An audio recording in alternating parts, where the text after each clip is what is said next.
해외 순방 중에 불거진 윤석열 대통령의 비속어 논란이 계속되고 있습니다. 국민의힘은 이를 최초로 보도한 MBC와 야당에 대한 비판을 오늘도 강도 높게 이어갔습니다. 국회 취재기자 연결해 보겠습니다. 나경렬 기자.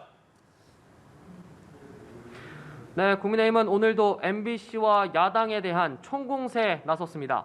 주호영 원내대표는 이번 논란을 대통령 해외 순방 자막 사건이라고 규정하고 역공에 나섰습니다. 주 원내대표는 민주당이 정치적 이익을 얻기 위해 국익 훼손도 서슴지 않고 있다고 비판했는데요. 이어 부당한 정치 공세, 악의적 프레임 씌우기라며 이에 철저히 대응할 것을 주문했습니다. 국민의힘 과방위원들이 중심이 돼 움직이고 있는데요. 여당은 전현직 MBC 사장을 증인으로 신청하려 했지만 국회 과방위는 여야 간사 협의로 증인을 채택하기로 했습니다. 국민의힘은 증인들을 불러 확인되지 않은 내용인데도 자의적으로 자막을 달아 방송한 점을 집중 부각하겠다는 계획입니다. 다만 당내에선 지금과 같은 강공책이 맞느냐는 의견도 나오는 상황인데요. 국민의힘은 오후에 의원총회를 열어 비속어 문제와 야당이 예고한 박진 장관 해임 건의안 대응책 등을 논의할 예정입니다.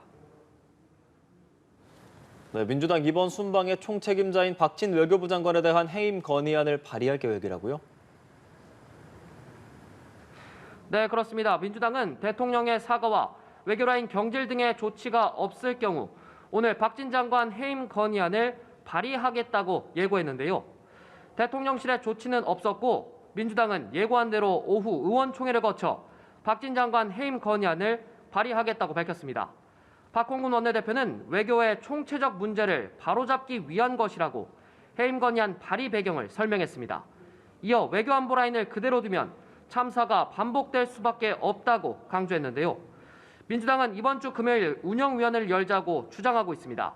김성한 국가안보실장과 김태효 안보실 1차장, 김은혜 홍보수석 등 외교 참사 트로이카로 규정한 인사들의 출석을 요구할 계획입니다. 한편 박 원내대표는 자신을 향한 여당의 정언유착 공세에 대해 역겹다고 표현했습니다.